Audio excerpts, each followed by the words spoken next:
एक मगरूर और जालिम बादशाह अनवर शाह अपनी वसीय सल्तनत पर हुकूमत करता था। एक दिन एक नेक फकीर ने उसे नसीहत की कि ताकत फानी है, लेकिन बादशाह ने उसे तमस्खर उड़ाकर दरबार से निकाल दिया। अपनी ताकत को हमेशा कायम रखने और मौत से बचने के लिए बादशाह ने एक जादूगर से राब्ता किया। जादूगर ने उसे एक ऐसी दुनिया के बारे में बताया जहां वो लाफानी, हमेशा जिंदा रहने वाला बन सकता था। जादूगर ने अपनी तलस्माती कुव्वत से एक नूरानी पोर्टल रास्ता खोला जो दूसरी दुनिया की तरफ जाता था। बादशाह गुरूर और लालच में अंधा होकर इस पोर्टल में दाखिल हो गया।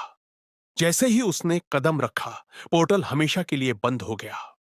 बादशाह ने खुद को एक ऐसी दुनिया में पाया जहां ना कोई इंसान था, ना हरियाली और ना ही जिंदगी का कोई नाम और निशान।